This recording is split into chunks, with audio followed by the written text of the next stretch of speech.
نستعينه ونستغفره ونؤمن به ونتوكل عليه ونعوذ بالله من شرور أنفسنا ومن سيئات أعمالنا من يهده الله فلا مضل له ومن يضلله فلا هادي له ونشهد أن لا إله إلا الله وحده لا شريك له ونشهد أن سيدنا ونبينا ومولانا محمدا عبده ورسوله أما بعد فقد قال الله تعالى في القرآن المجيد وفرقانه الحميد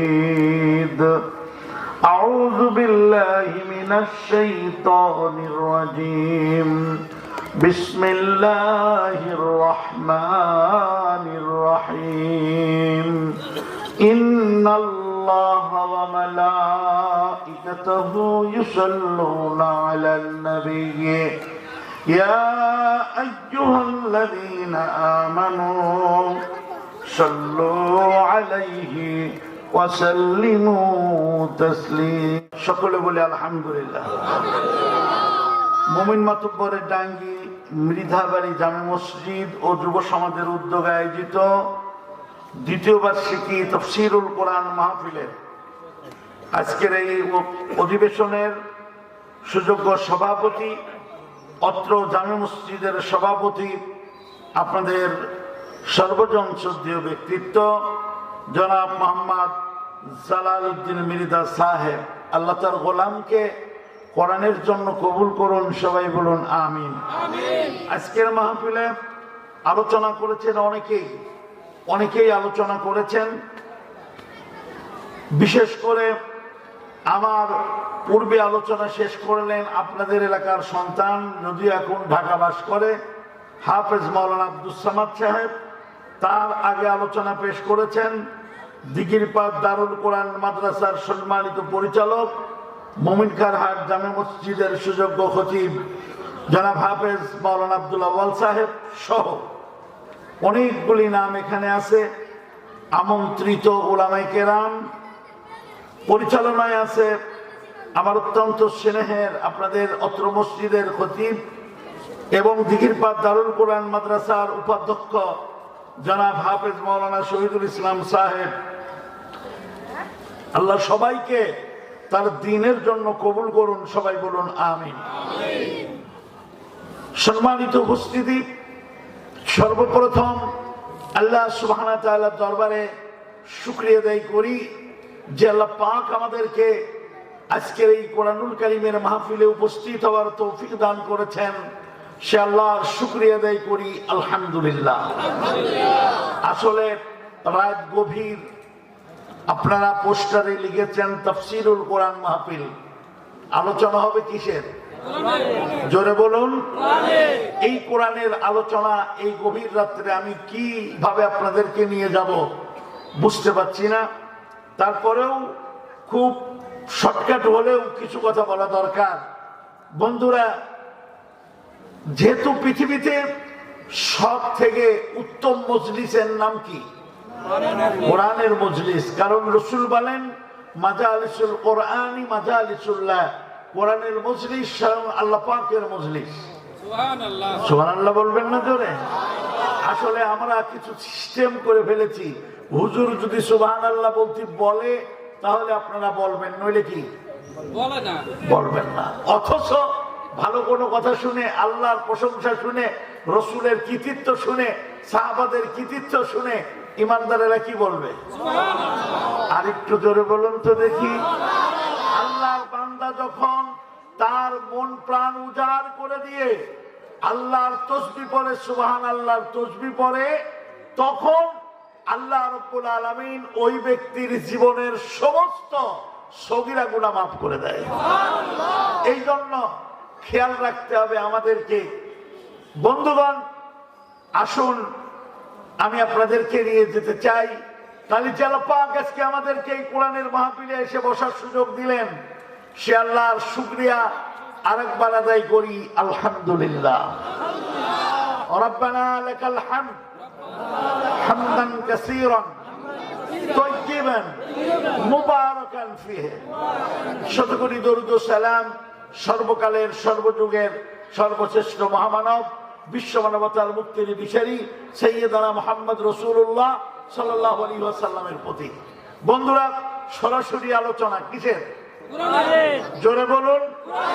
কেন কোরআনের আলোচনা শুনবো এটা আগে জানতে হবে। যেহেতু আমরা জানি পানি খাবো কেন, যাতে পিপাসা না লাগে, কি বলেন ঠিক কিনা? ভাত খাবো কি জন্য? ক্ষুধা নিবারণের জন্য। ওষুধ খাবো কি জন্য? সুস্থ থাকার জন্য, রোগ সারার জন্য, তাই তো? ঠিক সেভাবে করে কোরআন শুনবো কেন? বলতে থাকেন কি জন্য শুনবেন? হ্যাঁ বলেন, আর যার যা মনে আছে বলে নেন।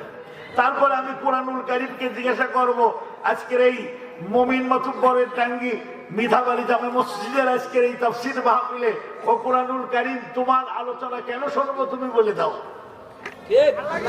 পারবে? যখন পারবে তাহলে কেন শুনবো?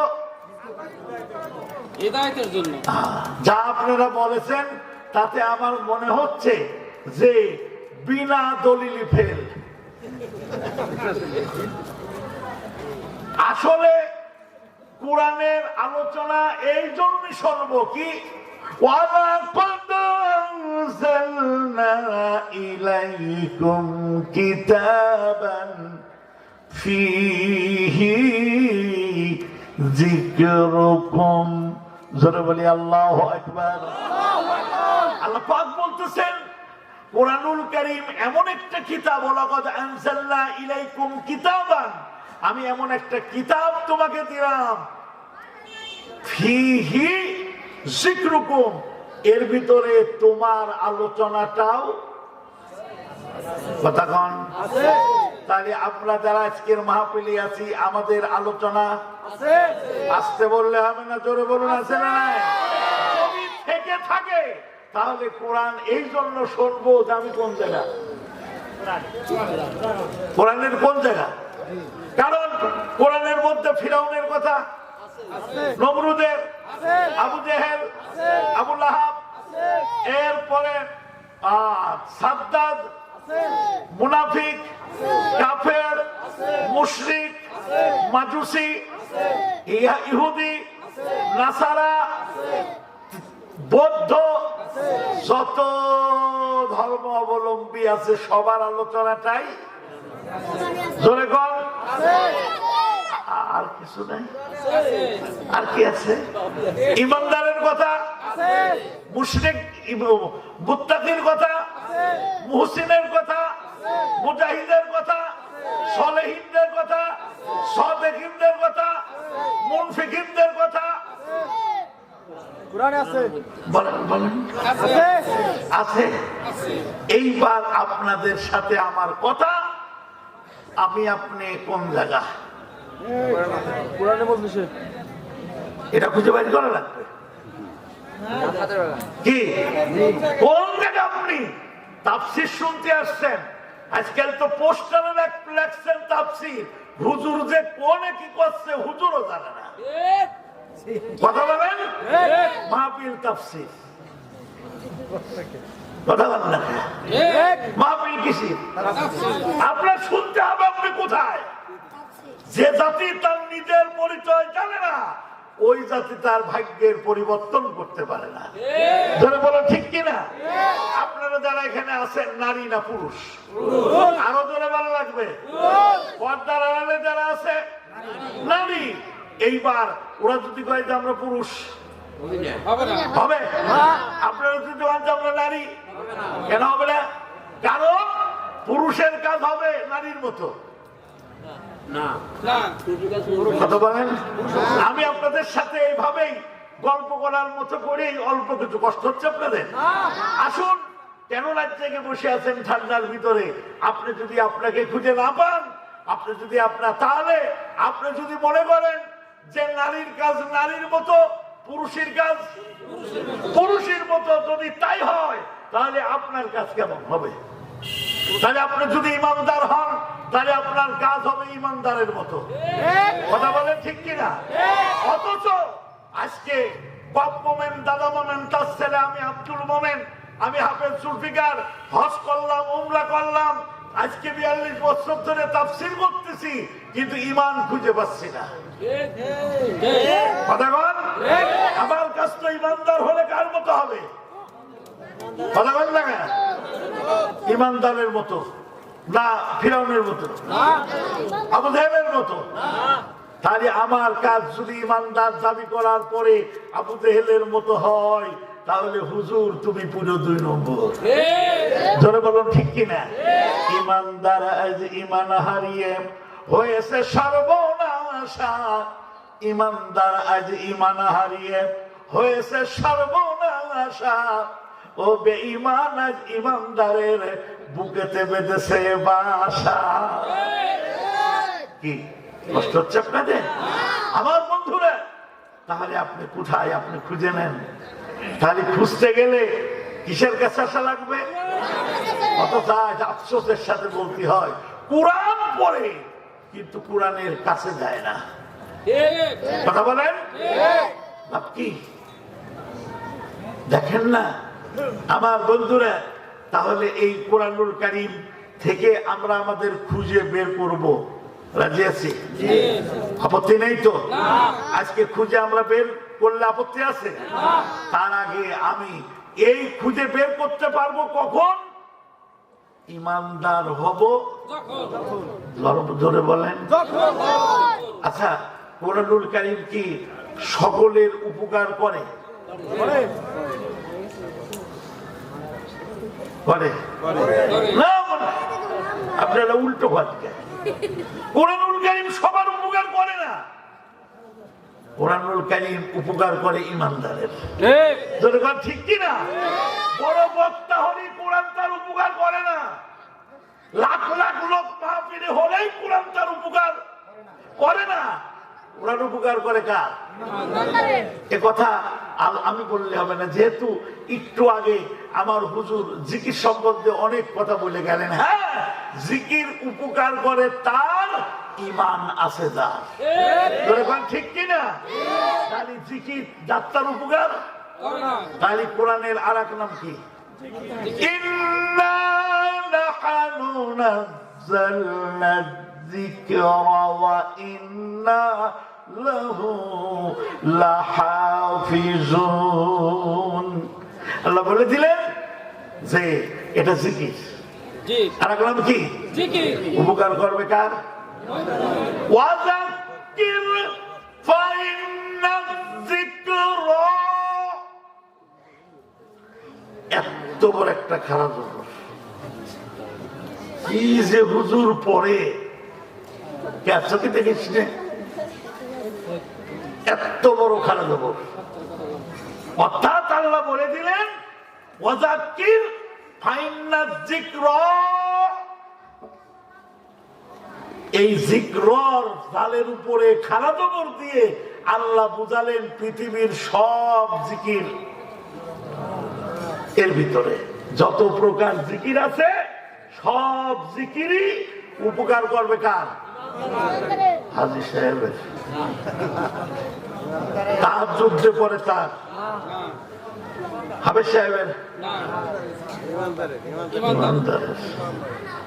এইবার আমার হুজুর কিন্তু কথায় কথায় বলে গেছে, নামাজ পড়লেন হুজুর, আপনার নামাজ কেন আপনাকে অন্যায় থেকে ফিরাই না? তার কারণ নিচেই হাঁটতে দেখেন আপনার ইমানের নিচেই ফুটো হয়ে গেছে, ও কিছু যা ঢুকাচ্ছেন সব বানা। কি বলেন ঠিক কিনা? দমুকো সালারে ভাই ও মানে না তোর তালি। দমুকো সালা, দমুকো সালা চেনেন? যার মুখ কয় দিক? দুই দিক। কবি বলেন দমুকো সালারে ভাই মানে না তার তালি, ইশারতে ভরে রাখলে ফজরেতে খালি। ও হাজী সাহেব ও হাফেজ সাহেব, ও মাওলানা সাহেব, ও মুফাসসির, ও আলেম, ও পীর সাহেব, ও খাজা বাবা, ও বাতসা বাবা, তুমি তাকায় দেখো, ইমান ইমান বলে চিল্লাও কেন? তোমার কিন্তু দুই মুখো বস্তা হওয়ার কারণে সকালের ইমান ভরো, বিকালে কিন্তু তুমি উল্টে যাও। কথা কি আমি বেশি বললাম? অসুবিধা হয়? তাহলে বোঝা গেল ইমানদার নাই তার কোনো কিছুই আছে। ইমানদার নাই তার কোনো কিছুই জিকির উপকার করবে তার ইমান আছে। তাহলে আজকে কেন আমার নামাজ আমার উপকার করে না? এত তাফসীর মাহফিল হওয়ার পরেও কেন কোরআনের আলোচনা মানুষের উপকার করে না? তার কারণ হলো হুজুর, তোমার ইমানের ঘরে চোর ঢোকেছে। আসুন সামনে চলি, আলোচনা। তাহলে আমরা আজকে ইমানদার হতে চাই, কি বলেন? কি হব? আরো জোরে কোন? আপত্তি আছে? ইমানদার হব। চলেন কোরআনুল কারীম। রাত আমার আশা ছিল হয়তো আপনারা আমাকে অনেক আগেই নিয়ে আসবেন, কিন্তু তা তো হয়নি। আপনারা নিয়ে আসছেন অনেক পর। কি আলোচনা করব দেখা যাক, আল্লাহ কতটুকু কথা বলার সুযোগ আমাকে দেন। এবার আলোচনা শুরু করব, কোরআন থেকে শুরু করব। তো সবাই জবান ছেড়ে পড়ি, আউযু বিল্লাহি মিনাশ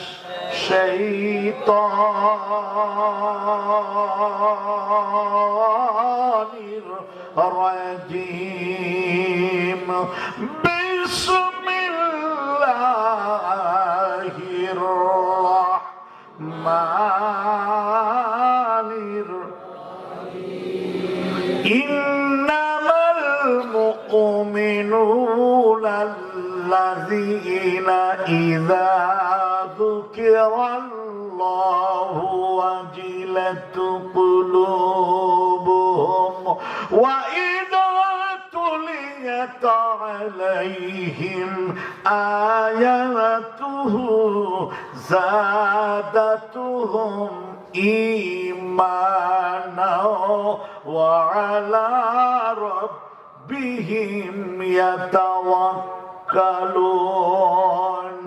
আল্লাযীনা ইউকিমুনা সালাতা ওয়া মিম্মা রাযাকনাহুম ينفقون أولئك هم المؤمنون حقا لهم درجات عند ربهم ومغفرة ورزق كريم صدق الله المولانا العظيم। সূরাতুল আনফাল আয়াত নাম্বার হলো 2, 3, 4। কত আয়াত? 2, 3, 4। এইবার কোরআনুল কারীম বুঝার শর্ত হলো এই আয়াতগুলি আল্লাহ কি কোনো কিছু খামাখা সৃষ্টি করেছে? জোরে কোন? কোরআনুল কারীম কি খামাখা পাঠাইছে? রাসূল থেকে গেছে যেখানে কোরআন নাযিল হয়েছে সেখানে।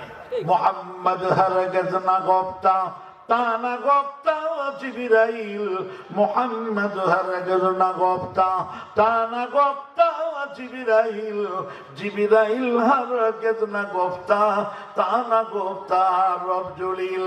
আল্লাহর নবী ওই সময় পর্যন্ত কোনো কথা বলে না যে সময় পর্যন্ত জিবরিল কিছু বলে না দেয়, আর জিবরাইল আলাইহিস সালাতু ওয়াস সালাম ওই সময় পর্যন্ত কোনো কথা বলে না যে সময় পর্যন্ত আল্লাহ জিবরাইলকে বলে না দেয়।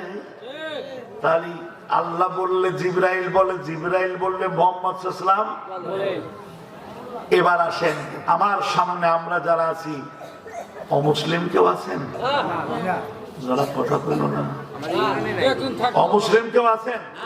আলহামদুলিল্লাহ, সবাই বলে আলহামদুলিল্লাহ, আরো জোরে বলি আলহামদুলিল্লাহ। তাহলে আমরা সবাই মুসলমান। এই আয়াত নাযিল হয়েছে মুসলমানদের উদ্দেশ্যে, আমরাও মুসলমান। আয়াত নাযিল হয়েছে কার জন্য? মুসলমানদের জন্য। কোন মুসলমান? সেই মুসলমান বদরের যুদ্ধে তারা অংশগ্রহণ করেছে। সুবহানাল্লাহ বলবেন না? তাহলে আমাদের মতো আমরা তো ধরেন বাপ মোমেন, দাদা মোমেন, তার ছেলে আব্দুল মোমেন, কি কত কায়দায় চলতেছি, কি কন? মঞ্চে তো কেন্দ্র নেতা ফেল, কথা কন না? অথচ ময়দানে কোনো কাজ নাই। এরকম হুজুর আপনাদের এলাকায় নাই, আমার কুষ্টিয়া আছে। আমি তো আবার দেখেন ওরে পিছলে, আমি আবার হুজুরদের সাথে বেশি কাজ করি, তো আমি ইদানিং বলা ধরেছি যে এই প্রোগ্রামে যাব পকেটে ছাই নিয়ে যাব। সেদিন কাছে স্যার ছাই আনবেন কে? আমি বলছি যে হুজুররা এত পিছলে ছাই দিয়েও ঠেকে নিয়ে যাচ্ছে না। এদিক যদি দুটি এক জায়গা করি আর দুটি ওই পাশে চাও, কি ভাই চলে যান, ওই আমার একটু অসুবিধা আছে, কথা বল না। অথচ হুজুর ইমানদার। তাহলে আপনারাও মুসলমান, বদরের যুদ্ধে যারা অংশগ্রহণ করলো তারাও। আচ্ছা কত মুসলমানের ভিতরে কি ক্লাস আছে? ফার্স্ট ক্লাস, সেকেন্ড ক্লাস আছে? নাই, কোনো ক্লাস নাই। কি কায়দার মুসলমান দেখেন, রাসূল বদরের যুদ্ধে আসলেন। আসলে বদরের যুদ্ধ ছিল না, বদরের যুদ্ধটা ছিল আবু সুফিয়ানকে ঠেকানো। কার ঠেকানো? আবু সুফিয়ানকে ঠেকানো। আসল বিষয়টা ঘটলো বদরের মাঠে। বিশ্বনবী মুহাম্মদ সাল্লাল্লাহু আলাইহি ওয়াসাল্লাম আসলেন, সাথে সাহাবার সংখ্যা হলো 313। 313 অস্ত্র আছে মাত্র 8টা, কথা কন? বাকি 305 জন ভালো করে বুঝবেন, পেটেও ভাত নাই। এবার ওই পক্ষে আবু জেহেলের সাথে লোক আইছে 1000, সবার হাতেই সবাই সজ্জিত, সবাই সজ্জিত। এই অস্ত্রের সামনে বুক পেতে দেয়া লাগবে, কথা কন? এখন কি করব? মাঠে থাকবো না দৌড় মারবো? থাকতে হবে। আমরা থাকার না কেন কথা বলি, কই হুজুর খুব চাপে আছি, কথা বলেন। এরকম লোক আছে না নাই? আরো তোলে কোন আছে না নাই? আরে ভাই, সাধারণ লোকের চাইতে আমার হুজুর গুরু বেশি। উনি সভাপতির চাপে, সেক্রেটারি চাপে, মুসল্লিদের চাপে, এমপির চেয়ারম্যান মেম্বার খুব চাপে আছি হুজুর। আমি কই তোর মতো ইমানদার যদি আল্লাহ রসুল পাইতো, ইসলামের 12টা মক্কায় পাইতো, মদিনায় যেত না। বন্ধু আমার, এবার আসেন ওই দিকে যারা আছে, কারোর ভাই, কারোর পিতা, আর কি কারোর চাচা, কারোর সন্তান, এদের বিরুদ্ধে যুদ্ধ হবে। শুধু কি তাই? এরপরে লক্ষ্য করে দেখা গেল এই পজিশন আবু উবাইদা বদরের মাঠে দাঁড়িয়েছে। দাঁড়ানোর পর তার আব্বা সামনে। আবু উবাইদা বলতেছে, আব্বা আপনি সরে যান। আবু উবাইদার আব্বা বলে, আমি সরবো না। কয় কেন? কয় যে তুমি হিজরত করে চলে আসার পর আবু জেহেল পিরাই আমার খুঁটা দেয়, আর কয় তুমি কেমন বাপ, তোমার ছেলে মোহাম্মদ ইবনে আব্দুল্লাহর সাথে চলে গেল, তুমি ঠেকাতে পারলে না। আমার ছোট করে, আমার বেইজ্জতি করে, আমার অপমান করে, আমি তোর জন্যই মাঠে আইছি। আবু উবাইদা আবার বলতেছে, আব্বা সরো। বাপ করছে, আমি কি সরবো না। আবু উবাইদা আবার বলতেছে, আব্বা তুমি সরে যাও। বাপ বলতেছে, আমি সরবো না। এবার আবু উবাইদা বলতেছে, আল্লাহর দুশমন, যুদ্ধ যখন আমার করতে দেবা না, তোমার সাথেই শুরু। তোমার সাথেই কি শুরু? ও বন্ধু, কি ঘটনা ঘটলো? আবু উবাইদার হাতে তার আব্বা নিহত হলো। মিডিয়া এখনো কাজ করে, তখনও কাজ করতো।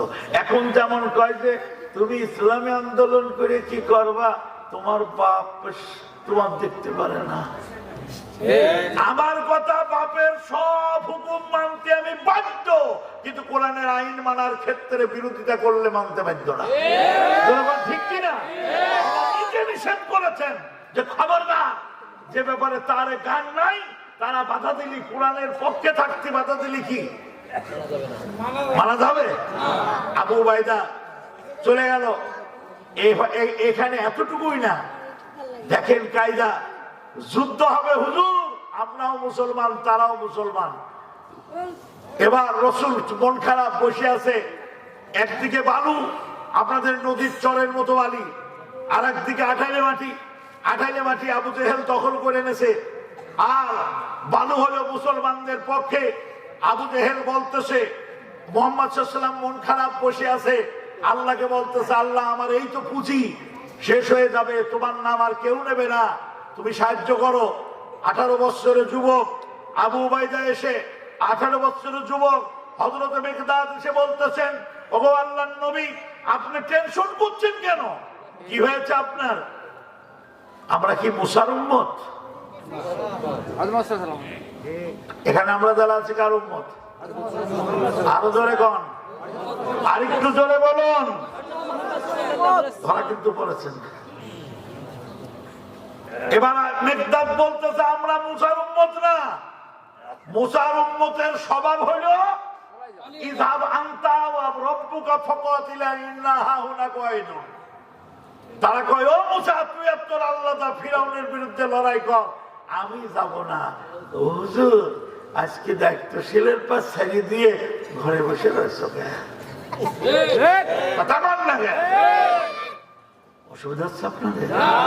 আমি কিন্তু ইমানদারের কথা বলতেছি, মিলিয়ে নেন। আপনি আপনাকে মিলান, আপনি কোন কায়দায় আছেন, কথা বল। আপনার মিলিয়ে নেওয়া লাগবে, আপনি কোন কাতারে আছেন। তাহলে এখানে কিন্তু আমরা প্রায় ইহুদিদের সাথে কি মিশে গেলাম। মুসা আলাইহিস সালাম তার উম্মতের কথা হলো, আপনি যান, আর আপনার আল্লাহ যাক, আমরা। আপনারা কি সেই আশায় ছেড়ে দিয়ে চুপচাপ বসে আছেন? বসে থাকা যাবে? আরো জোরে বলুন, যাবে? জমিন কার? আরো জোরে বলুন, কার? আমরা কার? আইন চলবে কার? আল্লাহর আইন প্রতিষ্ঠার জন্য কোনো কিছু দিয়ে ইমানদারকে স্তব্ধ করা যায় না। জোরে কোন যায়? আজকে যারা আল্লাহর আইন প্রতিষ্ঠার ক্ষেত্রে স্তব্ধ হয়ে গেছো, মসজিদের কোণায় বসে গেছো, খানকায় বসে গেছো, ঘরে বসে গেছো, পরিষ্কার শুনে রাখো, পৃথিবীর সব লোক তোমার ইমানদার বলে মেনে নিলেও আমার আল্লাহ তোমাকে ইমানদার বলে মানবে না। আমার বন্ধু আসুন, মিকদাদ বলতেছে, হুজুর, আমরা মুসার লোক না, আমাদের নবীর নাম কি মুহাম্মাদুর রাসূলুল্লাহ। কাজেই আমার জীবন থাকা পর্যন্ত আমি আপনার সাথে থাকবো। সুবহানাল্লাহ বলবেন না? সুবহানাল্লাহ। জীবন থাকা পর্যন্ত কি আল্লাহর নবী বলেন, ও মিকদাদ, ও মিকদাদ, তুমি যে এই ঘটনা শুনাইছো, আল্লাহ রাব্বুল আলামিন তোমার জন্য একটা জান্নাতের বাজেট দিয়েছে। ও মিকদাদ, যেই জান্নাতটা হলো আসমান জমিনের চাইতেও বড়। জান্নাতের কথা শুনলে ইমানদার ঘরে ওঠে? আরো জোরে কোন। তাহলে আপনার যখন জান্নাতের রাস্তায় ডাকা হয়, আপনার যখন কোরআনের রাস্তায় ডাকা হয়, আপনার যখন ইমানের রাস্তায় ডাকা হয়, আপনি ঘরের কোণে বসে থাকলে বোঝা যাবে আপনি জান্নাতে যাওয়ার আশা আপনার নাই। হাদিস করুন, হযরত উমাইর 22 বছরের যুবক, বাম হাত ভরা খুরমা, একটা করে খুরমা খাই, বিচি ফেলে দেয়, বিচি ফেলে দেওয়ার সাথে সাথে একটা করে খুরমা খাই, বিচি ফেলে দেয়, বিচি ফেলে দিচ্ছে আর কানের ভিতরে ঢুকে গেল জান্নাত। রসুলের কাছে এসে বলল, হুজুর হুজুর এত বড় জান্নাত? বলবেন না চলে? আল্লাহ রসুল বলেন, হ্যাঁ এত বড় জান্নাত। উমাইর বলে, ওগো নবী, এই খুরমাগুলি খেতে গেলে আমার জান্নাতে যেতে দেরি হয়ে যাবে। তাহলে উমাইর দৌড়ায় জান্নাতের দিক, আর আমরা দৌড়াই উল্টা দিকে। তারপরেও কই আমরা ইমানদার? এই কথা হিসাব করে কইও আমি কিন্তু ইমানদার। চোর হলু বংশে ভালো। কি কষ্ট হচ্ছে আপনাদের? আপনি বলবেন যে হুজুর আপনি ওয়াজ করে চলে যাবেন, আপনি এসে সব কি শুরু করলেন? ও বন্ধু, আচ্ছা বলেন তো দেখি, ইমান যদি না থাকে মরেও শান্তি? আজকে বাড়ি পর্যন্ত যাচ্ছি পারবো না, বিশ্বাস কার কার আছে? যদি তা না থাকে তাহলে এখান থেকেই ইমান নিয়ে যাওয়া লাগবে। ঠিক কিনা? যদি না যাও তাহলে কি মুসিবত। আসুন সামনে চলি। তাহলে জান্নাত বদরের ওই ঘটনা আমি আর সামনে, এই জাতীয় ইমানদার যারা জীবন দেবে, রসুলের পিছন ছাড়বে না, জান্নাতের আশায় যারা খুরমাটি পর্যন্ত কি। আমি নিজে উমাইরের কবরের পাশে দাঁড়িয়েছি 2005 সালে।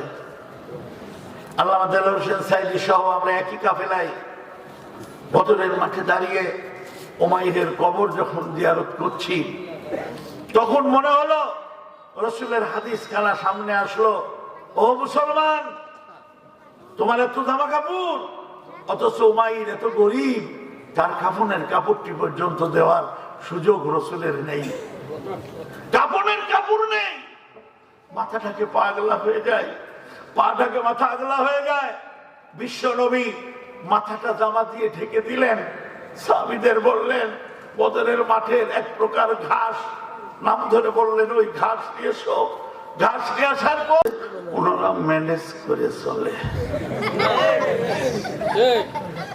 কি কথা বল না? ভাই মাছ চেনেন?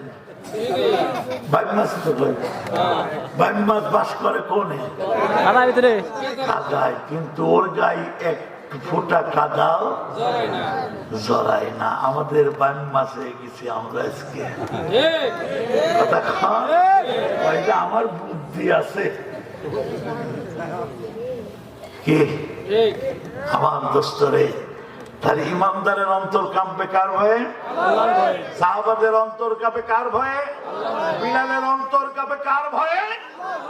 আর কারোর ভয়তে কাঁপে না। রসুলের অন্তর কাঁপে কার ভয়ে? আমার অন্তর কাঁপবে এই শর্তে। আপনারা রাজি না? সবাই আরো ধরে বলুন, সবাই কারা কারা রাজি আছেন? দুই হাত তুলে আল্লাহকে দেখানো লাগবে। হাত নামান, আল্লাহ কবুল করুন।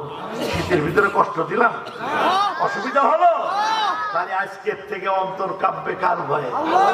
ফজরের আজান পড়ার সাথে সাথে মসজিদে যাবো না? না, ঠান্ডা কথা খাচ্ছেন নাকি? ফজরের আজানের পর সব হিসেব খেয়াল রাখবেন। কি খেয়াল রাখবেন? ফজরের আজানের পর যদি মসজিদে না পান, বুঝতে হবে যে তুই 2 নম্বর। তাহলে অন্তর কাঁপবে কার ভয়ে? এরপর আল্লাহ রাব্বুল আলামিন বলেন, ওই ইমানওয়ালারা ভালো করে শোনো, ইমানদারদের 2 নম্বর গুণাবলী হলো, আল্লাহ পাক বলতেছেন, ওয়া ইযা তুলিয়াত আলাইহিম আয়াতুহু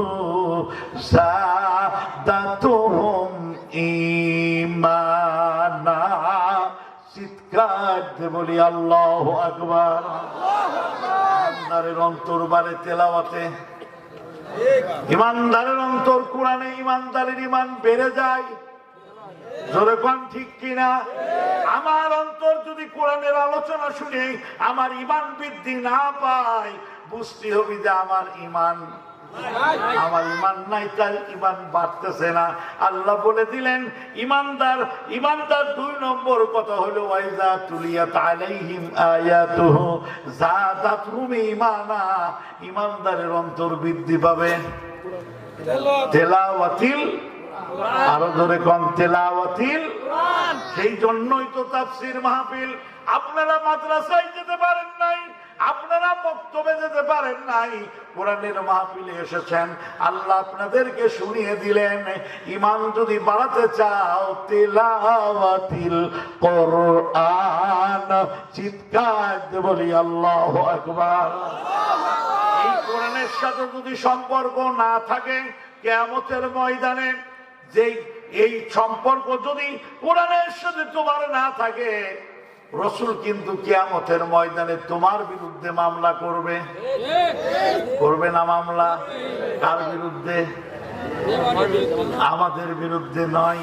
কোরআনুল কারীম তুমি বলে দাও মামলা কার বিরুদ্ধে করা হবে?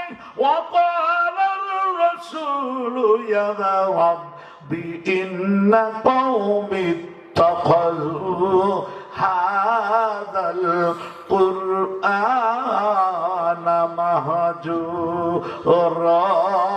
চিৎকার দিয়ে বলি আল্লাহু আকবার।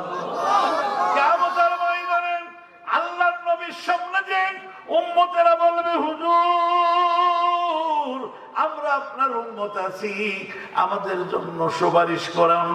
রাসূল আল্লাহর দরবারে যাবে আর বলবে, আল্লাহ এই লোকগুলির কাছে কোরআন রেখে আইছিলাম, আমাদের কাছে কোরআন রেখে, রসুল কোরআন রেখে গেলেন সাহাবাদের কাছে, সাহাবারা রাখলেন তাবেঈদের কাছে, তাবেঈরা রাখলেন তাবেঈদের কাছে, এরপরে তাবেঈরা তার পরবর্তী যুগে রাখলেন। এইভাবে রাখতে রাখতে আমাদের কাছে কোরআন এসেছে। এই কোরআন আসার পরে যারা কোরআন ধরে, এই যে কোরআন আমি ধরলাম আর রেখে দিলাম, যারা কোরআন ধরে কিন্তু কোরআন মানে না, কোরআন অনুযায়ী চলে না, কোরআনের আইন প্রতিষ্ঠার কাজ যারা করবা না, কিয়ামতের ময়দানে বিশ্ব নবী তোমাদের বিরুদ্ধে মামলা দিবে। রাসূল মামলা দিলে খাজা বাবা এসে কবে আমি বাঁচাবো? তাহলে যে কোরআন আমার বন্ধুরা, তাহলে বোঝা গেল এইবার ঈমান, কোরআন শুনলে ঈমানদারের ঈমান কি হয়? জোরে কোন।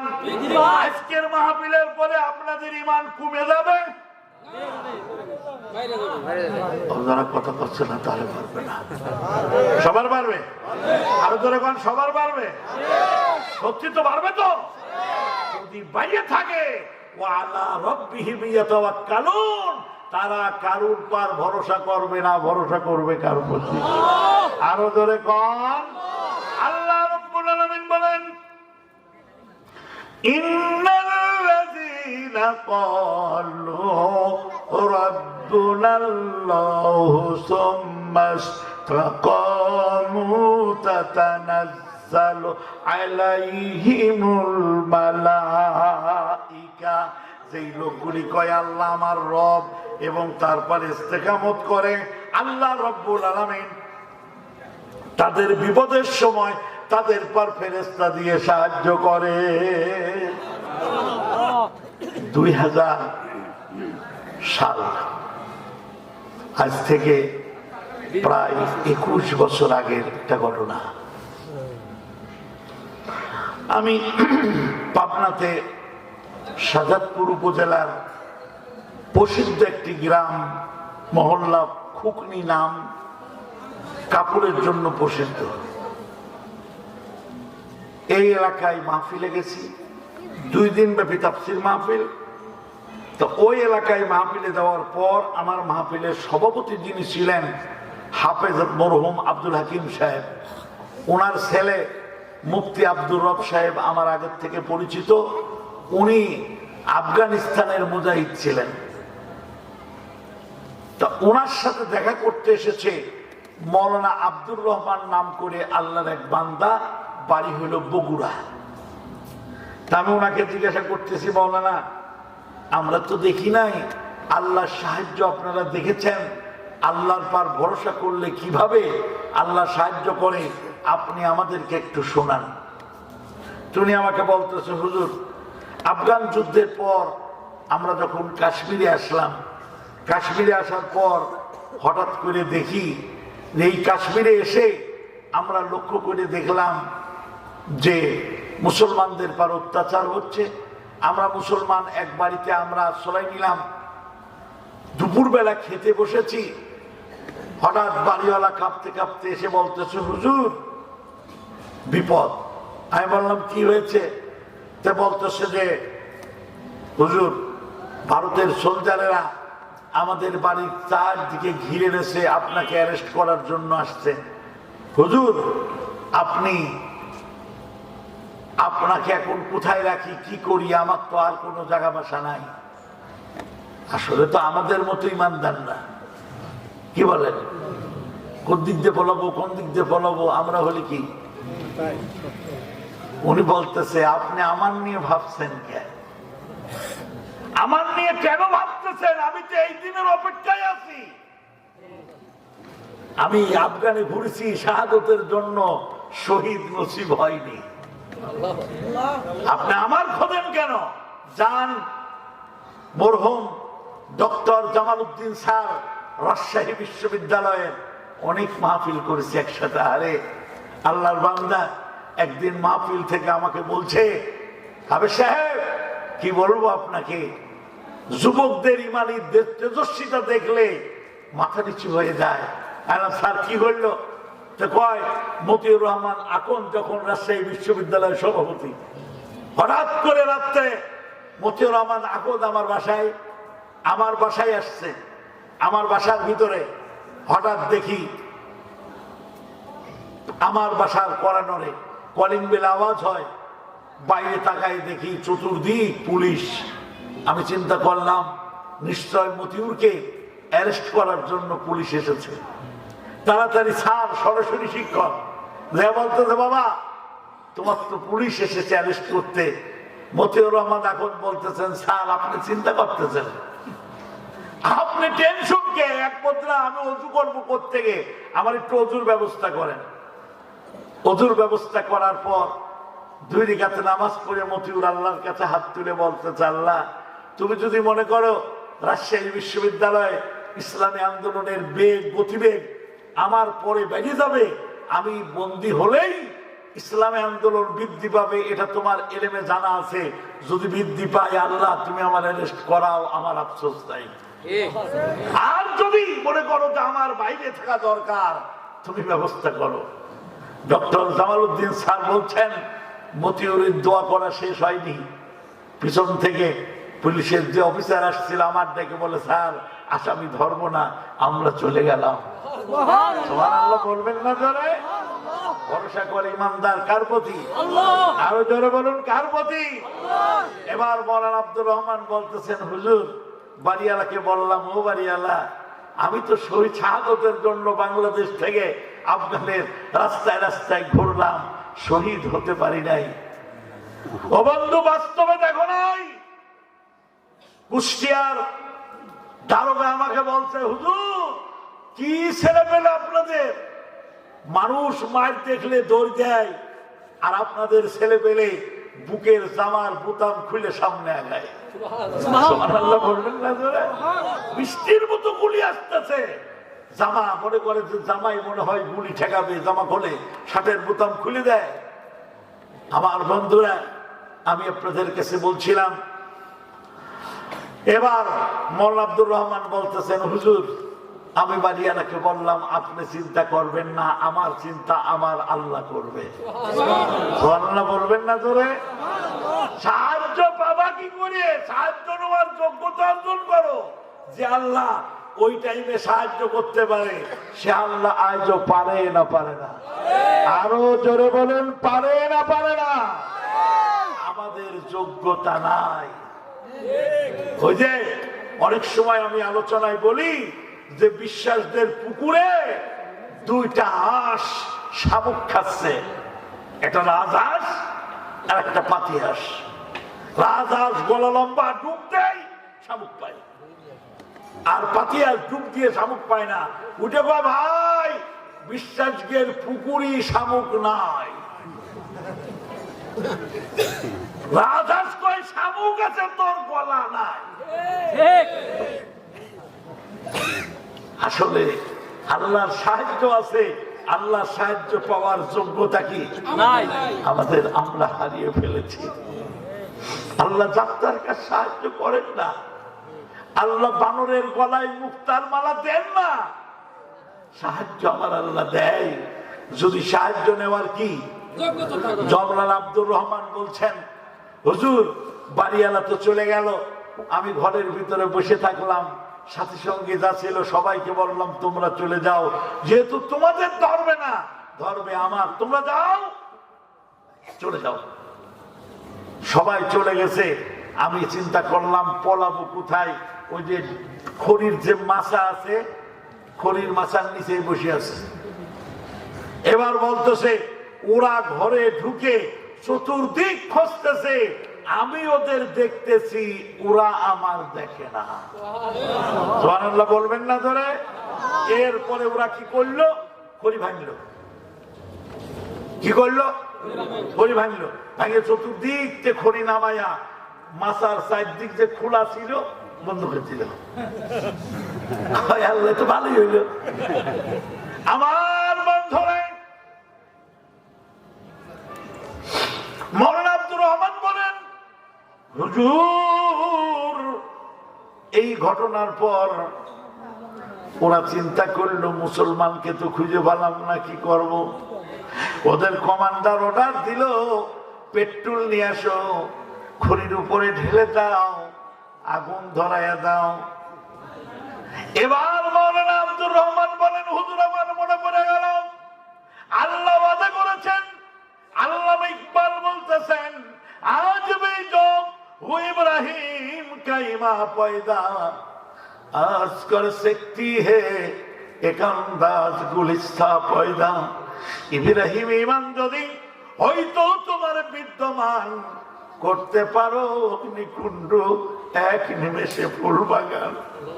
মওলানা আব্দুর রহমান বলেন, চোখের পানি ছেড়ে আমি মাথার নিচে বসে আল্লাহর কাছে কাঁদতেছি আর বলতেছি, আল্লাহ তুমি বলে ইব্রাহিমী আগুন বলে তুমি ফুল বাগান বানাতে পারো। ওগো মাবুদ, বাংলাদেশের মানুষ আমি আফগানের দ্বারে দ্বারে ঘুরলাম, ঘোরার পরে আমি কোনো কিছু শহীদ হতে পারি নাই। আল্লাহ খড়ির মাথায় আগুন লাগাইয়া দেবে, আমি আমার জীবনের ভয়ে জীবনের মায়াই তোমার কাছে আমি কান্দি না।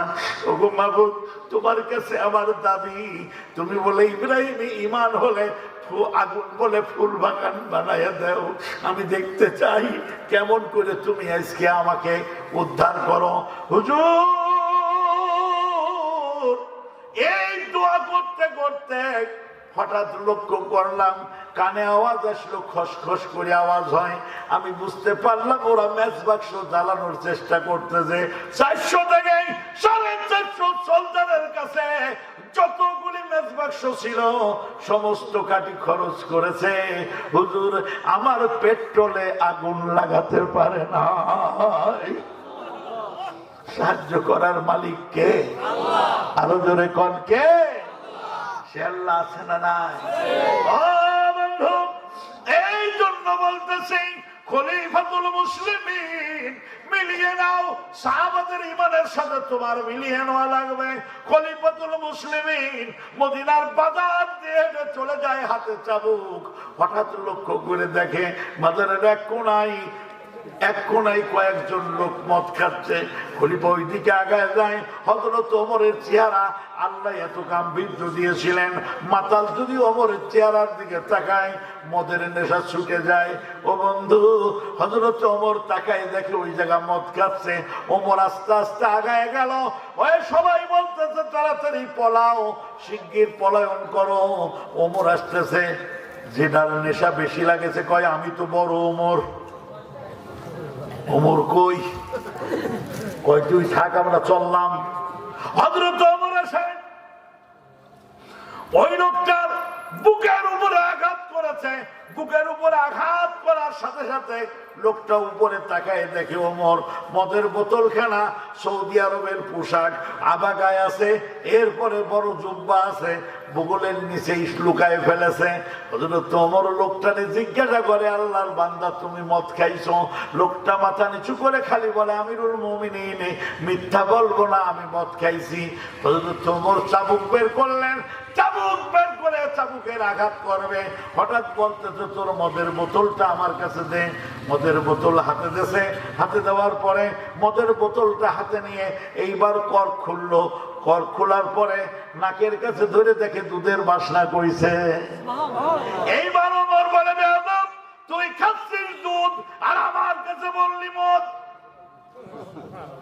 ওমর আমিরুল মুমিনিন অন্যায় করবে হুজুর, আমি মদ খেয়েছি, আমি দুধ খাই নাই।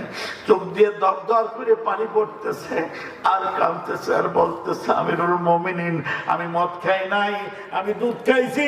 আমিরুল মুমিনিন আর দেরি করা যাবে না, আমি মদ খাইছি, দুধ খাই নাই।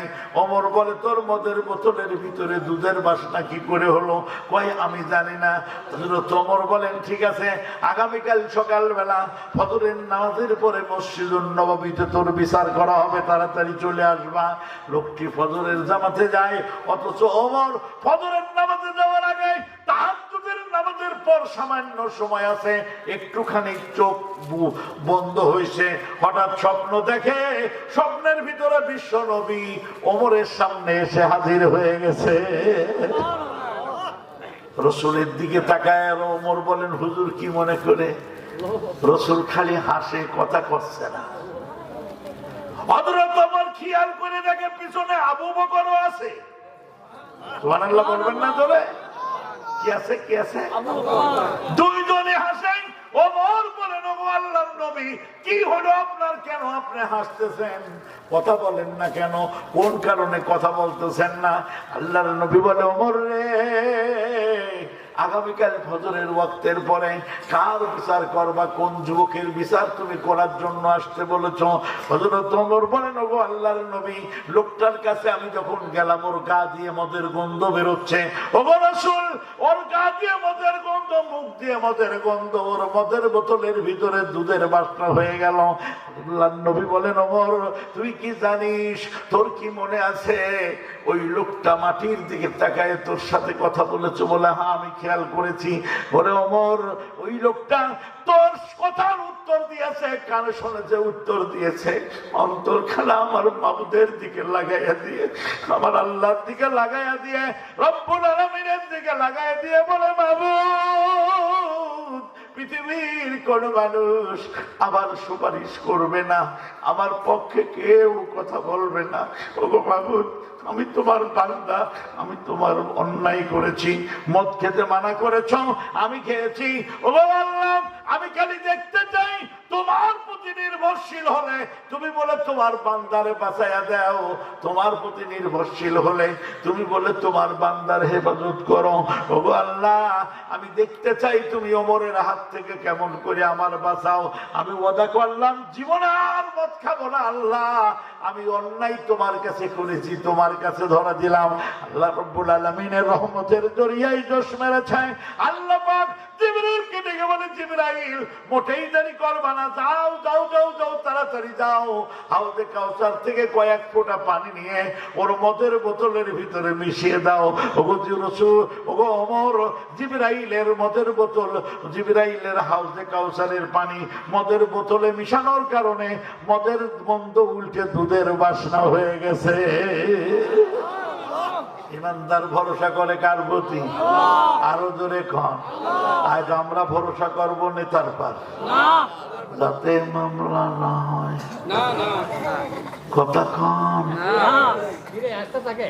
জি জি জি, কষ্ট হচ্ছে, আমি আর সামনে যাব না। অসুবিধা হচ্ছে না তো? তাহলে আমি আপনাদেরকে নিয়ে যে কথা নিয়ে এসেছি, আমার দোস্তরে ইমানদার ভরসা করবে কার প্রতি? আমরা ভরসা করব কার প্রতি? আল্লাহর প্রতি ভরসা করবে তারা আল্লাহর জন্য জীবন দিতে রাজি হবে যারা। ঠিক কিনা? আমার এই জীবন খানা দেবো কার? আসতে বললে হবে না, জোরে বলুন কার? এরপরে আল্লাহ রাব্বুল আলামিন বলেন আল্লাযীনা ইউকিমুনাস সালাহ, ইমানদারের 4 নম্বর গুণ হলো তারা নামাজ কায়েম করবে। কি কায়েম করবে? নামাজ কায়েম আমি করব? নামাজের ওয়াজ যতই করি আমার ওয়াজে দাম আছে? সংসদে একবার খালি কবে যে নামাজ বাধ্যতামূলক? নামাজ কায়েমের জায়গা হইল সংসদে। কোন জায়গা? তাহলে ওই সংসদে যত বেনামাজি পাঠাবো, যত মাতাল পাঠাবো, নামাজের বিল তত তাড়াতাড়ি পাবো। তাহলে চিন্তা করতে হবে সৎ লোকের পাঠানোর ব্যবস্থা। বলেন বলেন বলেন, ওই জায়গায় সৎ লোক গেলেই তুমি কি? আরে ভাই, নিম গাছ লাগাইয়া তুমি আঙুর ফল খাবা? চেহারা একই রকম, ওরে তিতে। এই যে গাঁও ভাষায় তিতপুল্লা কয় না, কি কয়? তিতপুল্লা কয়। ঝিঙে আর তিতপুল্লা তো একই রকম দেখা যায়। ভাইজে খাবেন?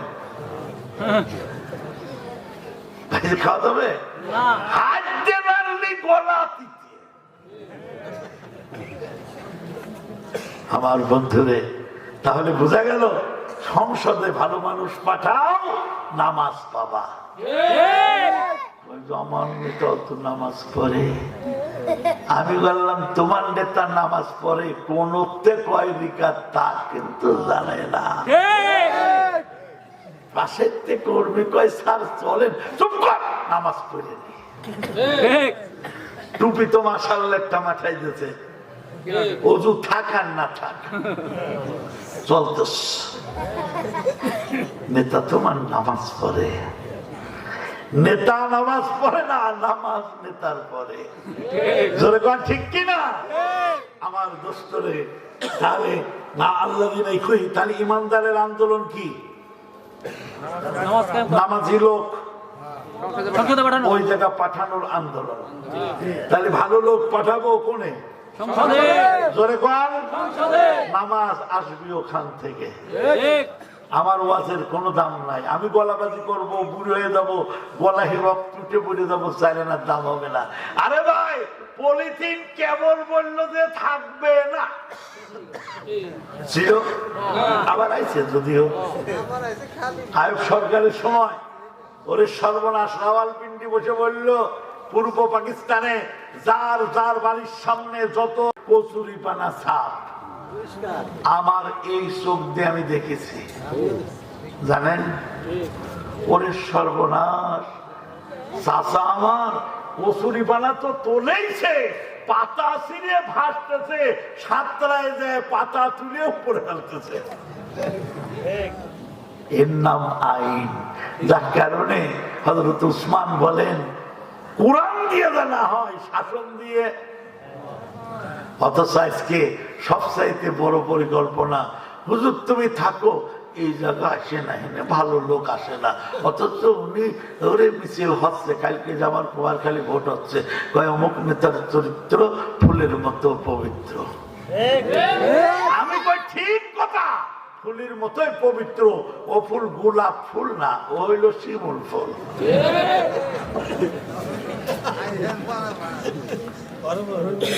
কি আমরা ওই জায়গায় গেলে কয় আপনার আইছেন, খেলে ভালো লোক আছে নাকি? ওই জায়গায় তো ভালো লোক যাবে, কথা বলে ঠিক কিনা? সংসদে দাঁড়িয়ে এদেশের আলেমদের গর্ব সংসদে দাঁড়িয়ে বলল, মোহতারাম মাননীয় স্পিকার, নামাজের সময় হয়েছে। স্পিকার সাহেব বললেন আপনারা নামাজ পড়ে আসেন, সংসদ চলুক। মাত্র 3 জন এমপি বাঘের মতো হুঙ্কার দিয়ে আল্লাহর বান্দা বলল হবে না, আমরা নামাজে যাব, আপনারা সেই সুযোগে অন্য বিল পাস করবেন, তা হবে না।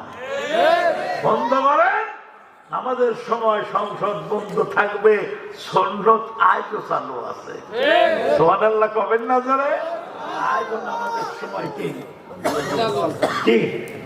সুন্নাত চালু আছে। তো ভাই, ওই যে একটা কথা আছে না, টাকার মতো সিকির মতো সিকি হলেই 1 সিকিতে টাকা হয়। ঠিক, পাঠাও যে একজন বাঘের বাচ্চা সংসদে কি পাঠা, তার রাখতে হয় যে এবার হুজুর বোঝেন তো আমার মামা তো ভাই খালা তো সমুদ্রের প্রভূত কুটুম দাঁড়াইছে, এবারকার মতো ওর দিকেই থাকে, আপনার দিকে নাই। আল্লাযীনা ইউকিমুনাস সালাহ, নামাজ কায়েমের আন্দোলন করুন, ওয়া মিম্মা রাযাকনাহুম ইউনফিকুন। আর ইমানদার কারুর রাস্তায় খরচ করে না, ইমানদার খরচ করে আল্লাহর রাস্তায়। কার রাস্তায়? আরো জোরে বল। তাহলে আমরা আজকে এই কথাগুলি আল্লাহ বললেন, ইমানদার খরচ করবে কার রাস্তায়? জি জি, আল্লাহর রাস্তায়। আপনাদের যদি বলা হয় যে এই যে 5টা গুণ আমি বললাম, এই 5টা গুণ বলার পরে আল্লাহ বললেন উলাইকা হুমুল মুমিনুনা হাক্কা, এরাই হলো সত্যিকারে কি ইমানদার, প্রকৃত ইমানদার। আল্লাহ ঘোষণা করেছে। আপনারা কি ইমানের পরিচয় দিতে রাজি আছেন? আরো ধরে বলুন, রাজি আছেন? যদি কিছু দেওয়া লাগে দিব। এবার অবশ্য আওয়াজ একটু আস্তে হয়, দেবেন তো? ইনশাআল্লাহ। আরো ধরে বলুন ইনশাআল্লাহ। তাহলে পরে একটু দেখাই যাক, কথা কন না, দিবেন তো ইনশাআল্লাহ। যেহেতু কর্তৃপক্ষ বলেছে আপনারা যারা এসেছেন মোনাজাতের আগেই, আমি চলে এসেছি একেবারেই শেষ প্রান্তে ইনশাআল্লাহ। ঠান্ডার ভিতরে আমি খুব শর্টকাট করে যে কথাগুলি আপনাদের বোঝাবার জন্য বলেছি। তাহলে খরচ করব কার রাস্তায়? আল্লাহর রাস্তায়। আসলে আল্লাহর রাস্তায় যদি খরচ করতে হয়, আল্লাহর রাস্তায় যদি যেতে হয়, খরচ করব। আসলে আমি ছেলে তো হবে না, আপনি যা দেবেন সেটাই কিনা পাবে আল্লাহ পাবে। 2 নম্বর কথা হলো, আজকের মাহফিলে আপনারা যারা এসেছেন, আমি কোরআনের মাহফিলে বসে আল্লাহর রাস্তায় খরচের জন্য আপনাদের কাছে বলেছি। আসলে আমি বলি নাই, আমার যে বলাইছে কে? জোরে বলুন। আসল বিষয়টা হলো আল্লাহ আপনাদের টাকাটা ভালোবাসে বলেই আল্লাহ চাইছে, ঠিক কিনা? আমি 1999 সাল আমার কুমারখালীতে একটা ইফতার মাহফিল হবে। 3 বেলা ইফতারি দেয়া লাগবে, 2 ওয়াক্ত সেহরি দেয়া লাগবে। তো সেহরির ব্যবস্থা হয়েছে 150 কর্মীদের শিক্ষা বৈঠক।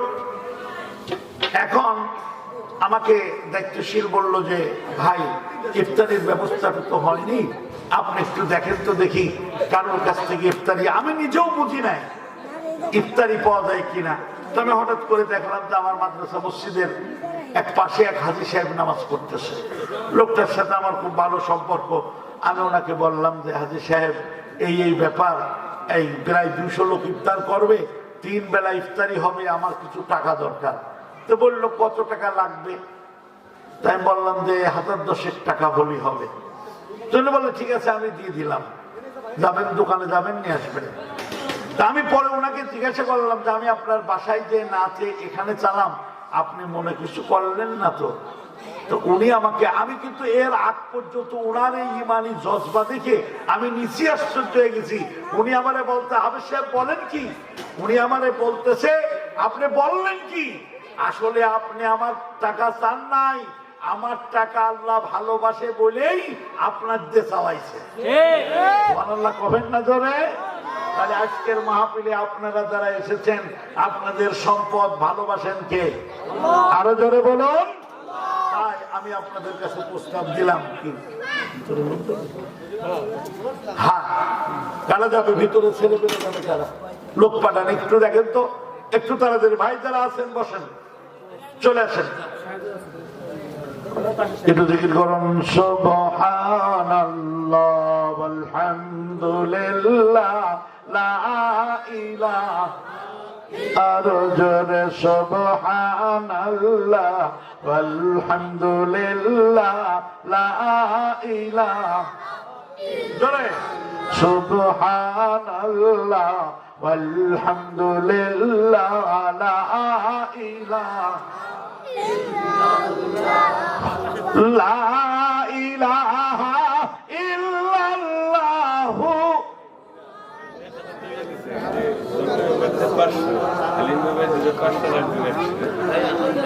জলজলে সুবহানাল্লাহ আলহামদুলিল্লাহ লা ইলাহা ইল্লাল্লাহু লা ইলাহা ইল্লাল্লাহ সুবহানাল্লাহ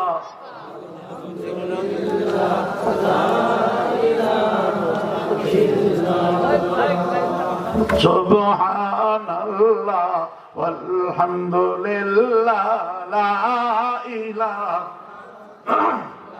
লা ইলাহা ইল্লাল্লাহ মুহাম্মাদুর রাসূলুল্লাহ আল্লাহুম্মা সাল্লি আলা মাওলানা মুহাম্মাদ وعلى آله سيدنا مولانا أرجو بري اللهم صل على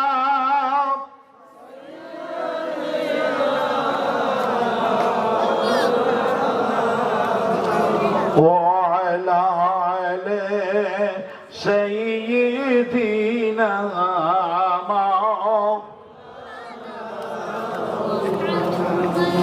বেহেশতে নামিয়া আসিলেন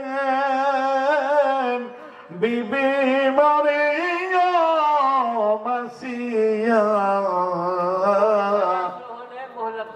স্বপ্নে জানাইলেন ইব্রাহিম নবী আখেরি নবী মুস্তাফা আল্লাহুম্মা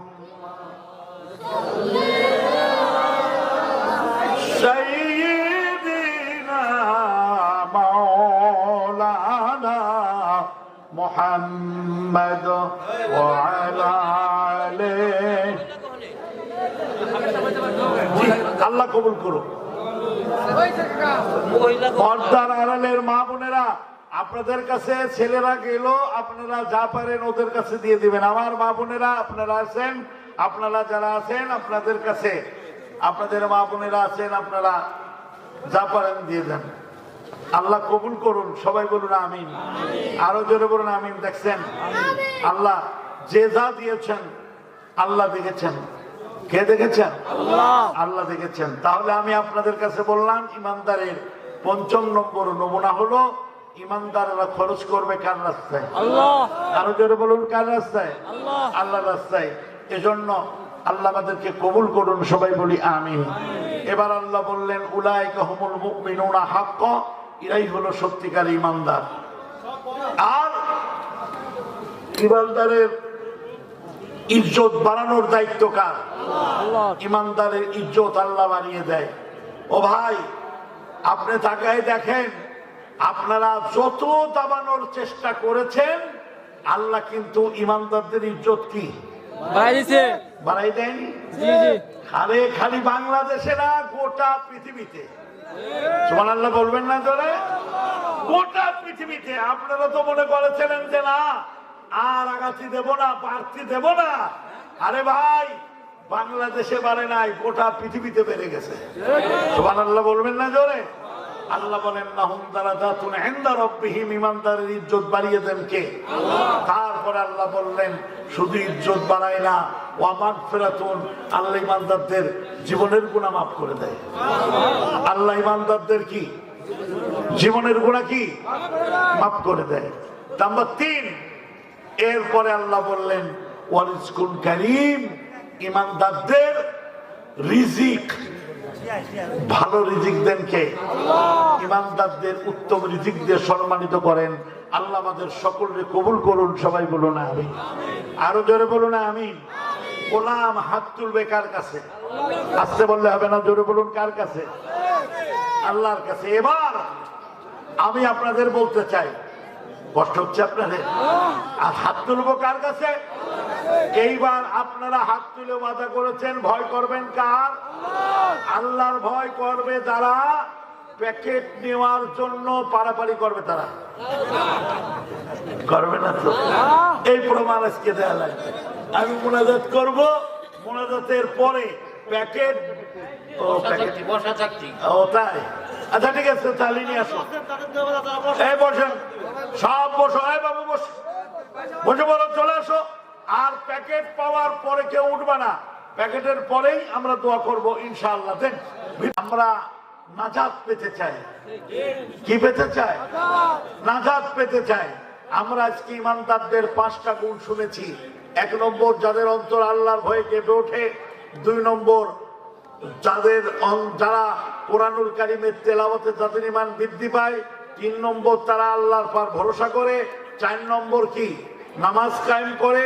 5 নম্বর, আল্লাহর রাস্তায় খরচ করে। এটা ছিল ঈমানদারদের অর্জিত গুণাবলী। এই গুণাবলীগুলি আমরা অর্জন করার চেষ্টা করব ইনশাআল্লাহ। আরো জোরে বলুন ইনশাআল্লাহ। এখন সাহায্য চাবো কার কাছে? কার কাছে? জানি না আপনাদের সাথে আমার আর দেখা হবে কিনা জানি না, শুধু এতটুকু বলতে চাই, ও ভাই জেনেই থাকেন ইসলামের সাথে থাকার চেষ্টা করেন, যেভাবেই থাকেন আল্লাহর দ্বীনের সাথে থাকার চেষ্টা করেন। বলতে পারবেন কিয়ামতের ময়দানে, আল্লাহ কাজ তো করতে পারি নাই, মাবুদ সাথে ছিলাম, উৎসাহ দিয়েছি, সহযোগিতা করেছি, এটুক তো বলা যাবে। কি বলেন? বলা যাবে না? এরপরে আরো এই যুবকেরা যারা আজকে তাফসীর মাহফিল দিল, এই মসজিদ কমিটির সদস্যরা, এই যে 2য় বৎসর তাফসীর মাহফিল হলো, আসলে আমি আপনাদের বলবো যে আমি এর আগেও এই এলাকায় বলেছিলাম, আবারও বলে যাই, মাহফিলটা আপনারা প্রয়োজন হলে, তাফসীর শোনার অভ্যাস আপনাদের আছে, আপনারা ধারাবাহিক আলোচনা শোনার চেষ্টা করেন। ধারাবাহিক কি আলোচনা শোনার চেষ্টা করেন। কারণ আজকে আমরা যে যাই বলি, আমরা সূরা ফাতিহা বুঝি না, তাই নামাজে আমাদের মন বসে না। কথা বলেন ঠিক কিনা? এই সূরা ফাতিহাটা আমাদের বোঝা দরকার। আল্লাহ কি বলেন, আমি কি বলি, বোঝা দরকার। এজন্য বলবো, যদি পারেন, রাতে তো হবে কেন, আমার দরকার হলে আপনারা তাফসীর শুনবেন। মাগরিব টু এশা একজন বক্তা, স্থানীয় বক্তা রাখবেন। এশার পরে প্রধান মুফাসসির আলোচনা করবে 10টা, 10:30, বড় জোর 10:30টার ভিতরে দোয়া মোনাজাত হবে, যার যার মতো বাড়ি চলে যাবে। আমি তো ওই যে বিশেষ করে এখন ইদানিং বাগেরহাট, পিরোজপুর, খুলনা ওই এলাকায় বেশি প্রোগ্রাম যেতে হয়, তো ওদের ওই ধারাবাহিক আলোচনাগুলি আমারও ভালো লাগে। এক এক মাহফিলে 4 দিন, 5 দিন, 7 দিন, 11 দিন, 10 দিন, 19 দিন পর্যন্ত মাহফিল হয়, আলোচনা চলছে। কোন বক্তা 2 দিন, কোন বক্তা 1 দিন, ধারাবাহিক ভাবে চলতেছে। কোরআনের আলোচনা বেশি শোনেন। আজকাল তো আমাদের সমস্যা হয়েছে, তাফসীর শোনেন, কোরআনের আলোচনা শোনেন। আমাদের আজকে সব ডাল খিচুড়ি হয়ে গেছে, কথা বুঝছেন? কোরআনের আলোচনা, সরাসরি কোরআনের আলোচনা থাকে না। আমরা আলোচনা শুরু করি খুলনা থেকে, কখন গোয়ালন্দঘাট পার হয়ে মানিকগঞ্জ চলে গেছি বুঝি না। ওদিক খুলনায় পড়ে রয়েছে, কোরআনুল কারীম খুলনা পড়ে রয়েছে। এজন্য আর নয় কষ্ট। হাত তুলবো কার কাছে? আল্লাহর কাছে। কার কাছে? সবচেয়ে দয়া বেশি কার? বলবেন না? আল্লাহ। আরো জোরে বলুন, আমার আল্লাহ। আল্লাহ কার? আমাদের। আরো জোরে। দেখেন না, ছেলেরা কয় আমার আব্বা, আমার মা, জোর বাঁধে। কি জোর বাঁধে না? আল্লাহ কার? আমার আল্লাহ। গর্ব করবো কি? আপনি জানেন, আপনি যখন নামাজে দাঁড়িয়ে সর্বপ্রথম নিয়ত করার পরে যেই শব্দটা বলেন কি? আলহামদুলিল্লাহ। কি বলেন? আরো জোরে কোন কি বলেন? এই আলহামদুলিল্লাহ বলার সাথে সাথে আমার আল্লাহ ফেরেশতাদের ডেকে ডেকে বলতে থাকে, ও ফেরেশতারা, আমার বান্দা আমার প্রশংসা করেছে। সুবহানাল্লাহ বলবেন না জোরে? গোয়ালন্দর থেকে আসেন, ফরিদপুর থেকে আসেন, মমিনখার হাটের থেকে আসেন, আসার পরে যদি দেখেন নাতি ছেলে দাদা বলে ডাকতেছে, আপনার রাগ হবে? বুকের সাথে জড়াইয়া ধরে কয়, আমার দাদু আমারে দাদা বলে ডাকেছে, আমার মানিক আমার মা বলে ডাকেছে। আপনি জানেন আপনার মাবুদ ফেরেশতাদের মজলিসে গর্ব করতে থাকে আর বলে, আমার বান্দা আমার প্রশংসা করেছে, আমার বান্দা আমার ডেকেছে। শুধু তাই নয়, যার কারণে রসুল বলেন, আমরা নামাজ বুঝি না, রসুল বলেন যখন নামাজের সেজদা দেন আল্লাহ পাক আপনার কাছে আসে, বসে, আপনাকে তার কুদরতি কোলের উপরে তুলে নিয়ে বসে। সুবহানাল্লাহ বলবেন না চলে? আমার আল্লাহ যদি আমাকে বান্দা বলে স্বীকার করে নেয়, এর চাইতে পাওয়ার আর কিছু আছে? জান্নাতে কি করব? দরকার আছে? আল্লাহ তোমার চাই। হযরত উসমান কাঁদতেছে আর বলতেছে, ও মাবুদ, আল্লাহ আমার জান্নাত জাহান্নাম দরকার নাই, তুমি আমার জাহান্নামে দাও, বাবার আফসোস নাই। এমন একটা জাহান্নামে দিবা যে জাহান্নামে বসে বসে আমি তোমাকে দেখতে পাবো। আমরাও আল্লাহর চাই। আল্লাহ আমাদের কবুল করুন, সবাই বলুন আমিন। আল্লাহুম্মা আমিন। গুনাহগার হাম, গুনাহগার হাম, গুনাহগার, গুনাহগার হাম, গুনাহগার হাম, গুনাহগার। ও তো গাফফার, ও তো গাফফার, ও তো গাফফার।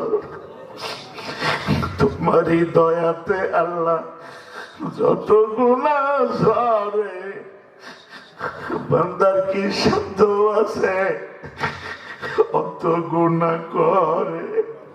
রব্বুল আলামিন, তোমার ইজ্জতের কসম, তোমার জালালিয়াতের কসম, মাবুদ তুমি তোমার কুদরতি নজর খানা তাকাইয়া দেখো, কুদরতি নজর দিয়ে তাকাইয়া দেখো।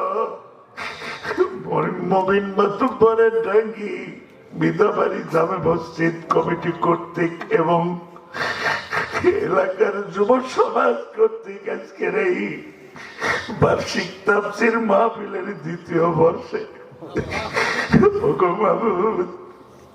প্রচন্ড ঠান্ডাকে উপেক্ষা করে তোমার এই বান্দারা আমার জন্য এখানে বৈশা নাই।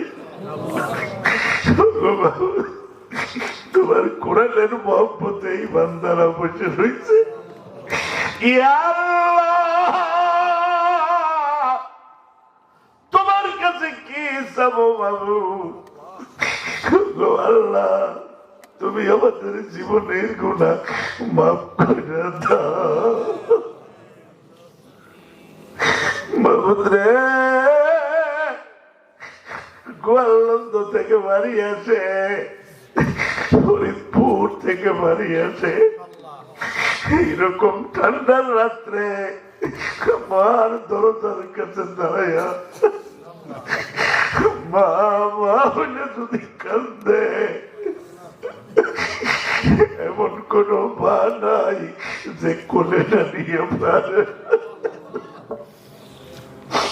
রব্বুল আলামিন, মা খালি কোলেই নাই না, লেপের ভিতরে জড়াইয়া ধরে কই, মালিক তোর মুখ, তোর পিঠ কেন ঠান্ডা হয়ে গেছে। রব্বুল আলামিন, তাকাইয়া দেখো, আমরা কিন্তু তোমার দরবারে বসে আছি।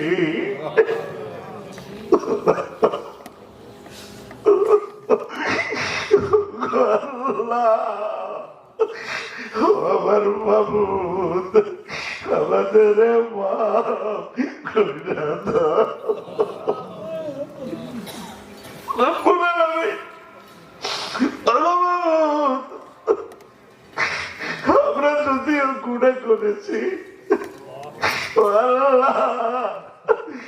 আমার তো নেককার বান্দার অভাব নাই, তোমার অনেক নেককার বান্দা আছে আল্লাহ, আমাদের কিন্তু আর আল্লাহ না।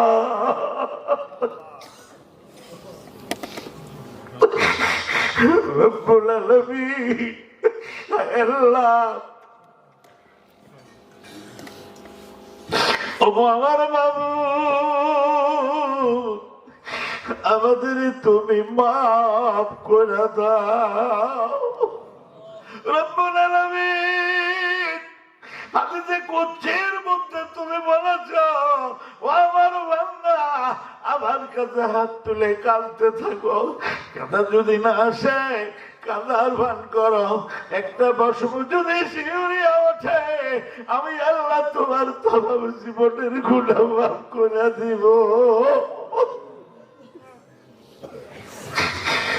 রব্বুল আলামিন আল্লাহ, আমার তো পাপের শেষ নাই আল্লাহ। মাবুদ, রাত যত গভীর হয় পৃথিবীর অফিস আদালত গুলি বন্ধ হয়ে যায়। ও আমার আল্লাহ, রাত যত গভীর হয় তোমার রহমতের অফিস তত কর্মচঞ্চল হয়ে ওঠে। রব্বুল আলামিন আল্লাহ, তুমি আমাদেরকে মাফ করে দিব আল্লাহ। আল্লাহ, তুমি আমাদের মাফ করে দাও আল্লাহ। আজকের মাহফিলে তোমার বান্দারা যে যেভাবে সহযোগিতা এখন করলো, আগেও করেছে, তোমার রূপ করেছে আল্লাহ, সব মিলে তুমি যে সওয়াব দিয়েছ সোনার মদিনায় নবী পাকের রওজা মুবারকে পৌঁছায় দাও রব্বুল আলামিন। তামাম পৃথিবীর মাটির নিচেই যত মুমিন মুমিনাত ঈমান নিয়ে কবরে গেল আল্লাহ, তুমি সকলের কবরের সওয়াব পৌঁছায় দাও রব্বুল আলামিন। আল্লাহ, আমরা যারা হাত তুলেছি ও মাবুদ, আমার সাথে যারা হাত পেতেছে কতদিন কতজন আব্বা বলে ডাক দেয় নাই আল্লাহ, কতজন মা বলে ডাক দেয় নাই, আমার মতো কতজন আছে মা বাপ দুইজনই কবরে চলে গেছে আল্লাহ, আমাদের আব্বা আব্বাদের মাফ করে দাও রব্বুল আলামিন। যাদের মা অথবা বাপ দুইজনে জীবিত আছে আল্লাহ, তুমি তাদের হায়াত দারাজ করে দাও আল্লাহ। মাবুদ আল্লাহ, আমি কি বলবো, তুমি তোমার বান্দার হাত আর মুখের দিকে তাকাইয়া দেখো, তোমার বান্দার কি চাই আমি জানি না আল্লাহ। এই লোকগুলি বলেছে এরা ইমানদার হতে চায় আল্লাহ। মানুষ শয়তান, জিন শয়তান, নফস শয়তান, ইবলিস শয়তানের হাত থেকে আল্লাহ তুমি আমাদেরকে হেফাজত করো আল্লাহ। এই এলাকাবাসীকে তুমি কবুল করো, এই মহল্লাবাসীকে তুমি কবুল করো, এই মহল্লার কবরস্থানে যত মুর্দা শুয়ে আছে আল্লাহ সবাইকে কবুল করো আল্লাহ। আমাদের ছেলে সন্তান পরিবার পরিজন যারা যা কিছু দিয়েছ আল্লাহ সবাইকে তুমি কবুল করো আল্লাহ, সবাইকে তোমার দ্বীনের জন্য কবুল করো আল্লাহ। পরিশেষে তোমার কাছে বলি, যে ছেলেগুলি ব্যস্ততার সাথে তবারুক বিতরণ করেছে, প্যাকেট করেছে, ভলান্টিয়ারি করেছে আল্লাহ, যারা রান্না বাড়া করেছে আল্লাহ, যারা পরিশ্রম করলো, যে যেভাবে সহযোগিতা করেছে আল্লাহ সকলের সহযোগিতাকে তুমি কবুল করো আল্লাহ। আজকের মাহফিলের সভাপতি আল্লাহ, তোমার বান্দা বয়োজ্যেষ্ঠ মানুষ বাবুদ, তোমার বান্দাকে তোমার কোরআনের জন্য কবুল করো। এই মসজিদের সেক্রেটারি কমিটির সদস্য সবাইকে আল্লাহ তুমি কবুল করো। এই মসজিদের ইমাম আমার অত্যন্ত স্নেহের শাহিদুল আল্লাহ, শুধু তোমার দিনের কারণেই ভালোবাসে, একেবারে আপন ছেলের মতো মাঝে মাঝে আবদার করে রব্বুল আলামিন আল্লাহ, তোমার গোলামের জন্য দোয়া করি। আমাকে বলছিল হুজুর আল্লাহ ছোট্ট একটা মেয়ে দান করেছে আল্লাহ, তোমার গোলামকে কবুল করো, তার বাচ্চা কাচ্চা পরিবারকে কবুল করো আল্লাহ আরো যারা আছে আমার অত্যন্ত প্রিয় ভাই তেলোয়ার ভাই সহ আব্দুল্লাহ ভাই, আল্লাহ অনেকের নাম মনে আছে মনে নাই, আল্লাহ আব্দুল মান্নান ছিল, আল্লাহ আর কার কথা বলবো, আল্লাহ যারা এসেছে আল্লাহ সবাই কবুল করো রব্বুল আলামিন। শুধু এতটুকু চাই আল্লাহ এই দেশ মুসলমানের দেশ, এই দেশ ইমানদারের দেশ, এই দেশ খান জাহান আলী শাহজালালের দেশ। আল্লাহ যেই দেশে প্রায় 6 লক্ষ মসজিদে একবারে আজান হয়, আল্লাহ তোমার নামে আওয়াজ হয়, আল্লাহ তুমি এই দেশটাকে কোরআনের জন্য কবুল করো রব্বুল আলামিন। এই কোরআনের জন্য আজকে যারা জীবনকে জীবন মনে করে নাই, আমরা তো তাদের উত্তরসূরি। আল্লাহ যারা ফাঁসির দড়িকে আলিঙ্গন করেছে, আল্লাহ কত যুবক আমার পঙ্গু হয়ে গেছে, কত মানুষ আমাদের জেলখানায় রয়েছে। আল্লাহ আমাদের এই তাফসীর মাহফিল যিনি শিখালেন কোরআনের তাফসীর, আল্লাহ তোমার বান্দা, আল্লাহ কতদিন হলো চেহারাটা দেখি না, রব্বুল আলামিন আল্লাহ কি অবস্থা। আল্লাহ শুধু এতটুকু চাই আল্লাহ তোমার গোলামকে আমাদের কাছে কোরআনের জন্য ফিরিয়ে দাও রব্বুল আলামিন। আল্লাহ সবাইরে তুমি কবুল করো, আল্লাহ সবাইরে তুমি কবুল করো।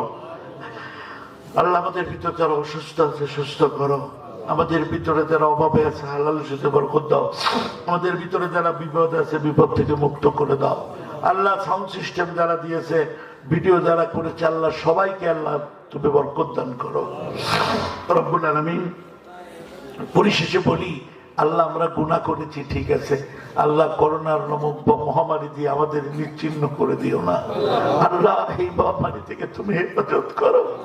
ও ডাক্তারদের ডাক্তার, পৃথিবীর ডাক্তারে জেনে শেষ হয়, তোমার ডাক্তারি সেটা শুরু হয়। আল্লাহ তুমি আমাদের হেফাজত করো আল্লাহ, আমাদের পরিবার পরিজন সবাইকে হেফাজত করো, ছেলে সন্তান সবাই হেফাজত করো আল্লাহ। এলাকার সকল মানুষকে তুমি কবুল করো আল্লাহ। আমাদের ভিতর যারা অসুস্থ আছে সুস্থ করো, অভাবে আছে হালাল বরকত দাও আল্লাহ। যারা বিপদে আছে বিপদ থেকে মুক্ত করে দাও আল্লাহ। মাবুদ পরিশেষে তোমার কাছে বলি আল্লাহ, যেদিন তুমি ডাক দেবে ইমানের সাথে যাওয়ার তৌফিক দিও। রব্বানা তাকাব্বাল মিন্না ইন্নাকা আনতাস সামিউল আলিম ওয়া তুব আলাইনা ইয়া মাওলানা ইন্নাকা আনতাত তাওয়াবুর রহিম।